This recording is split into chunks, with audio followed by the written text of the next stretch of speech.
Hello guys, আসসালামু আলাইকুম। আপনাদের আবিদ ইউটিউব চ্যানেলে স্বাগতম। আজকে আমরা রান্না করতে গিয়ে দেখছি একটা কাঁঠাল পেকেছে, তো সেটা ভেঙে আমরা খেয়েছি এবং তার ভিতরের অংশটা আজ রান্না করব। ভাবছি ভিতরের অংশটা রান্না করব। তো চলুন এটা কী করে রান্না করি সেটা দেখে আপনাদের সাথে শেয়ার করি। এই দেখুন, আমাদের একটা মুরগি এসেছে উঠানে। যে আজকে একটু রোদ্দুর উঠেছে, মেঘলা করে নেই, তো আমরা একটু হাঁস এরে ভাত দেব, তার জন্য নিয়ে যাচ্ছি।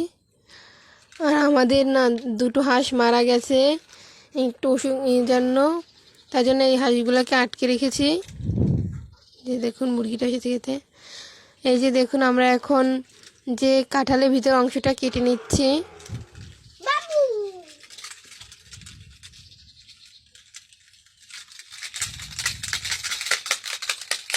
হ্যাঁ,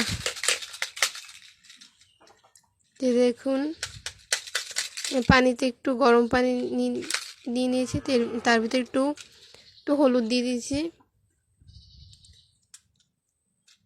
এই কাঁঠালটা দিয়ে এবার সেদ্ধ করবো।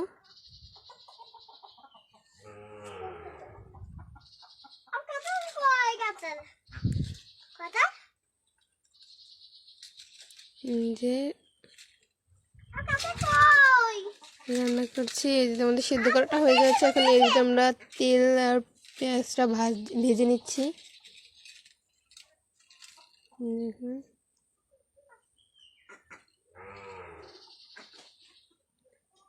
গরম এলাচ, দারচিনি, তেজপাতা, আদা রসুন বাটা,